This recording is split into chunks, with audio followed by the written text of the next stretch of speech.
Oh, good early morning, everybody on the Pacific Coast, PST. We are here to talk Chucky, episode 7. I am your host, Taylor Field. Before we get into that, a couple plugs. Be sure to check us out. GeekVerse.ca is our home base. GeekVerseCast is our Twitter. GeekVerse is our Facebook. Be sure to check us out on our Facebook because we have the Christmas community fan base poll that will be popping off there shortly. We also have this week in the Geekverse our Hawkeye that is premiering that we're going to be covering. That will be probably the same day that this is released, I imagine. Me and Travis just did a newscast as well. A lot of that stuff you can get though early on our Patreon, ad free as well, so be sure to check that out. Also tune into the Geek Ultimate Alliance episodes every day of the week. Great crew over there, they do a great job. And what else am I missing? I think that's it. So without further ado, we're going to get into some non-spoilers first. Okay, this episode confirmed, I will say, one thing that I was calling, which I don't think was beyond anyone's guess. I think majority of people that have been following the show were suspecting the same thing, and lo and behold, it came true. There is another thing that was loosely discussed that I am very intrigued that actually happened, and I look forward to reusing the term when we get into the spoiler portion. We're seeing a lot more development from the characters, a lot more kind of kindness from Lexi, and again, this is in the wake of the previous episode, so it's condolences and just everyone trying to come together. And while some characters are expressing that grief and comfort with each other, others are experiencing much more isolation and just depression. So it's going to be interesting to see how this kind of progresses. And yeah, what else did we get? Like great score in this episode, and just the story is really accelerated in a great way. And now we're getting the next episode's gonna be good. Oh man, the setup that we got in this, and just how all the characters are now put into specific positions. It's going to be extremely intriguing how we get a conclusion, a resolution to this. I mean, we're only on episode 7, but there's 3 episodes left, so that gives us the next episode, shit's hitting the fan. Episode after that, they're, I guess, surviving. Maybe they actually resolve it, and then the next episode after that is everything simmers down, and it's just kind of like the Game of Thrones style, where you get usually like the big battle, the craziness, and like this penultimate episode, and then the finale you get just kind of calm, and it sets up for maybe a second season, which I think they're probably going to do in this case. So yeah, let's get into some spoilers. So this episode, we got the funeral for Bree. It makes sense. Okay, condolences. And so we also learn that Devin's aunt comes, and he's basically being taken care of by her. Everyone is at the wedding, just grieving, and you get to see more inclinations of the mayor, Lexi's mom, just being absolutely disrespectful, not being very aware of the situation, and just trying to opt out. Like, hey, I got a 3 o'clock. So that's causing some grievances between, obviously, the dad and her. Now, we've all been trying to figure out the killing. Like, why is Chucky trying to get someone to kill? And this is where I mentioned it before. I think it comes back to the Harry Potter scenario. You have to break your soul apart by killing. So he was killing lots on his own, but for whatever reason in this case, he needed someone else to kill. And he became literally the murder weapon. I don't think that was necessarily well, maybe that was part of the plan. Because, I mean, as a doll, you can't really, I mean, he is killing, but to be used as the weapon to kill, that's much more in depth. So that would maybe qualify as breaking his soul apart. Needless to say, it's created, like, I'm just going to get to it. It created a Chucky army. And this is, like, absolutely bonkers. I totally misread that. I thought we were going to, okay, Tiffany loves Nika, is ordering a doll, and that specific doll will put out Charles' soul from Nika and put into that doll, and then Chucky's going to be that surviving doll. Nope, that's not the case. Charles is still in Nika and is just sinister as ever, tricked Devin, and now they've been working together and created a Chucky army. Just absolutely bonkers. Now Travis has been watching this, and I may be pushing him to join me on the finale episode review, but he mentioned something along the lines like, didn't Tiff and Charles break up? Which they definitely did, and they hinted at that in flashbacks with this time around. Again, going back to the 80s, their relationship is always definitely rocky, and he's going off killing people without her, and she's super, super upset by that. So that's kind of created this starting rift between them. But I mean, like any couple, sometimes they can have their problems. So I think even from the show's standpoint, we can see, or not the show, the movies, you could kind of piece together like, okay, they've been kind of like off and on a little bit, it seems, kind of gone their separate ways for a little bit. So I think that's definitely something to take into account, that hey, this couple in particular just has their problems, their issues, and they kind of split up every now and then. But she's definitely in on the plan, because at the beginning when she shows up at the funeral, her being Tiffany, she just goes in, kisses Jake's or Junior's dad, and it's not really ideal. You don't really do something like that at the beginning of a funeral, but I understand why she's doing it. She's doing this because she knows that there's a Chucky doll there. She knows what's going on, and she's trying to help create that rift, tipping Junior over the edge. Now, Junior was definitely already getting there because he definitely had problematic upbringing, and with the death of his mom, which he loved so much, that it was definitely the tip of the iceberg. So Tiffany stepping in, acting like this mistress, was definitely not helping. And then on top of that, you have the dad who is confiding in his alcohol over confiding in his son, where the whole day he's gone, the only one available to talk to is Chucky.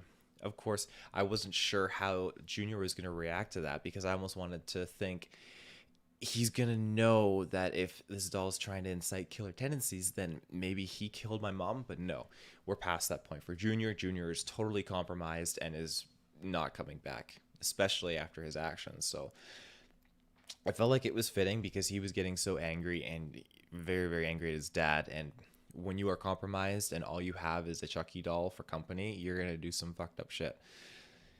That being said, it's interesting because the dad was definitely turning into, his brother. And that brief moment when the dad came home drunk and was talking to Junior and was trying to console him and just say some nice things, Chucky, doll Chucky, would just chime right in, do something just to kind of derail that, just to keep Junior on his side. And it worked. So that story ends for the dad. Well, I shouldn't say end, but the dad gets beaten up by the doll. That's when we see, obviously, the Horcruxes get sent out and made to all the dolls. So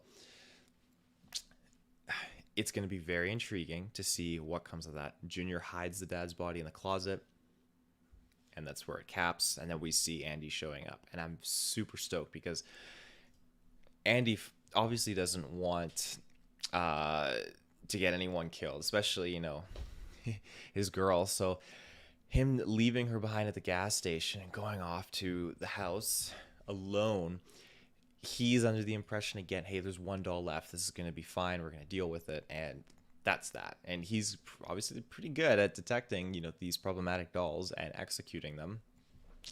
But at the end of the day, that was like 3 to 4 rows of goddamn Chucky dolls. Thankfully, and granted, it's not in Junior's house, and that's the house that Andy showed up at. So we're probably going to get like a nice little confrontation, a larger, more in-depth one. Junior's probably going to run off. This Chucky doll is going to die from Andy, and then we're going to have a whole army to deal with. I say he's going to die, but in retrospect, like, they did nod, like, hey, you kept a Chucky head alive, so maybe Andy won't kill this doll because he thinks it's the last one alive. So maybe he'll keep it as sort of like a trophy, immobilize it because he's got some kind of attachment to it, you could say. So not knowing that there's other dolls, he'll keep this one unless this Chucky just kind of is beaten and just kind of like gives him shit, says, haha, you thought you won. The kid killed. Now my army is going to run amok. So that could happen as well. It's tricky to say because there's gonna be like 2 or 3 paths they could go down, and that is one of them. But I'm glad Andy's finally in the action here. We're gonna see him and the crew go up against a massive Chucky army. That's just spooky beyond belief. I am curious though what's gonna happen with Nika, and that's again. Devin was going to meet Jake at the bus terminal. They were going to run off together because things were just going sideways. So Devin was on his way, but he gets that good cop mentality that his mom had and just decides, okay, I'm just going to go to Charles Lee Ray's house, check it out. He goes there and Nika is tied up, rescues Nika, and I don't blame him. What else are you going to do? You don't know this woman. You don't know any attachment she has, unlike we do from the past films. So you go in, unties her. Obviously, I'm waiting for her to stand up and signify that she's not really Nika because it was just too good to be true. And sure enough, yep, it's Charles. Grabs the taser, ties Devin up. Devin is now in the basement, tied up, opens his eyes, sees the Chucky army, and it's not the ideal situation to be in. That's all we see in that route. So I don't know what Nika Charles is up to right now, but clearly, again, is in on it. Tiffany is in on this. It's the whole master plan to put Charles everywhere. And yeah, so there's that. And then we have another story arc here unfolding where when they were supposed to meet at the bus station, Devin and Jake saw a delivery guy with another doll.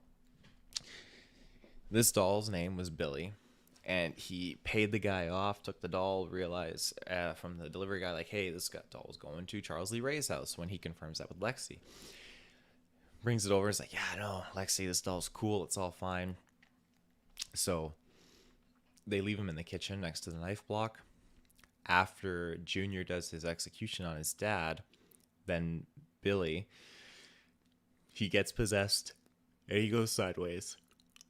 So now there's this alternative storyline that's unfolded where Jake and Lexi are in the house. They're getting ready to go and rescue Devin. And now we got another Chucky doll that is activated and is coming for them. It's just like bonkers, absolutely bonkers. So I'm almost wondering, and I need to rewatch Curse and Cult of Chucky because I'm wondering if Chucky, if he got Nika to kill her, there's like accidental death or something, and that resulted in him being able to infect different bodies. I think that would have been in Curse of Chucky, but I haven't seen Curse of Chucky since GeekVerse did a Netflix and fail for it. So, Cult of Chucky. I need to rewatch that and get freshened up. But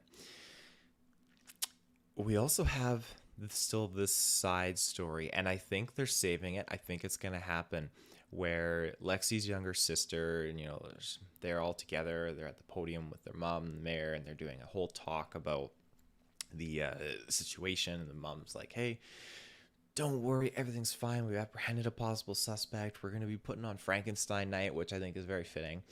And everything's going to be good, so that's fine.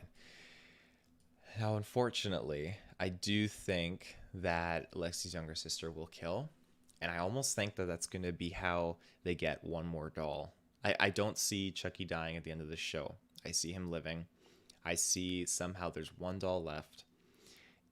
And when the young sister kills, that's going to enable Chucky to go and jump into another doll. So at this point, we saw all these other dolls in the past be their own unique personalities of Charles, but like they didn't have a shared consciousness. So the doll had much more knowledge and memory in this town of Hackensack of what was going on. And obviously his relationships with Junior and Jake and Lexi and all that. Whereas the other doll that was with that first family that Andy broke into and killed, that doll wouldn't have any knowledge of Jake Jr. That's how I take it. They don't have that shared consciousness. But this Chucky doll that just got Junior to kill, I think that consciousness and that soul has spread out to all these other dolls. That's how I take it. So they would all have the knowledge of Jake Jr., Devin, Lexi, all that stuff, all the memories that have unfolded. So it's a great way of continuing that same Chucky, because this is, as far as I have been into this is the main Chucky Charles doll that we're dealing with. So now, like I said, I do think the younger sister is going to kill. I think she will, and that's going to lead to a whole whack of crazy things. Before I continue, I'm going to jump to a quick ad break, so we'll be right back. And we're back. So, as I said, I do believe that the girl's going to kill. It's going to be tricky to think who, but I'm hoping it's none of the main three. I hope that we have Jake, Devin, and Lexi come out on top from this. But yeah, she'll pull an execution. And I say this because, again, she was at the podium with her mom, and the reporter's like, hey, do you want to be married just like your mommy? She's like, Chucky told me to kill mommy, which any reporter would know something is wrong with that picture, especially if there's murders and all that jazz. So there you go. What else do we have to talk about here?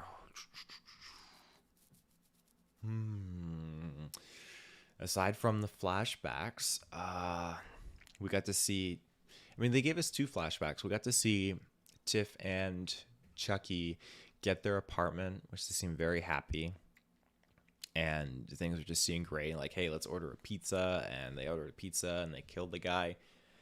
I'm kind of wondering, like, that's a horrible pizza delivery company. Like, you think you would check every house in that route, but if they're good serial killers, they would have hid the body in the evidence, but so be it.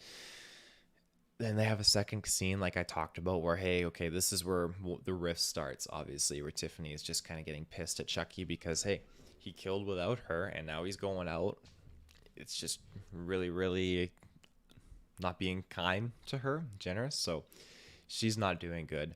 And I'm curious how this is going to reflect going forward, because obviously we've seen the betrayal set up in the last episode. We've seen Tiffany be like, hey, I like Nika, I like you more than Charles, so I want to get Charles out of you. That's kind of the general route. So, like, I know Tiffany is in on this plan because Tiffany is the one ordering all these dolls to the house. So I'm just confused because, like, if she isn't a fan of Charles, why is she helping him do this? Is it because just they have that unhealthy attachment, or she has that unhealthy attachment where she just loves him and will do all of this and anything for him? What is her end goal? I do feel like she's not afraid to turn on him, like full on turn, not behind his back, but like, yeah, she strapped Nika Charles to the chair and everything, kept her hostage, but I think she did that more or less for his own safety because he was kind of being unpredictable. He was jumping back and forth. Like, I don't blame her because Nika could crawl away, escape, call the cops, all that jazz. So she had to do that. But I am wondering what extent, because she's given the idea that, hey, she wants to turn on Charles, but at the same time, she is trying to help execute this plan by ordering the army of dolls, and the plan has been executed. So I'm a little kerfuffled as to what's really going to go on there. But I mean, even then, she went as far as trying to get Junior to kill by just going there pretending to be the mistress and all that jazz. So yeah, that's a tricky storyline that I have to think more on. But yeah, until then, I mean, hey, we got Voldemort, Chucky, we got Horcrux hunting Andy. It's crazy. It is an absolute gong show. This is not what I expected for the show at all. And again, I know Travis was asking, like, hey, didn't we see, like, what happened to the child that they had, Glenda? I don't know. I'm pretty sure that they turned into actual human babies, the soul or whatnot. I really can't remember what happened to that character. Either way, I'm sure we'll probably get like maybe another nod or reference to that, because Tiffany did have those 2 kids at the end of opposite seat of Chucky when she took over the actress's body. She'd had those 2 kids, so we'll see how it goes and what happens, because she's definitely on her own now, but I'm sure we're not anywhere near done getting the Child's Play references whatsoever and other Chucky cameos and Easter eggs, so I'm sure it's going to be a good time. And we are, as I said, literally like 2-3 episodes out. We have episode 8, 9, and 10, and when that last episode comes around, I'm going to be pushing to see maybe if we can get Travis in on it. Again, we got multiple shows that we're going to be reviewing here because we got to finish off Chucky. Then we got Hawkeye. And what is the other show? Dexter. Oh my god, yeah, we're doing our Dexter. Just all these like serial killer shows are just popping up everywhere. Me and Kirklin discussed maybe Hawkeye is a serial killer on our last newscast we did together, but go check that out. So until next time, I'm Taylor. Have a good one, and we'll see you in the search bar.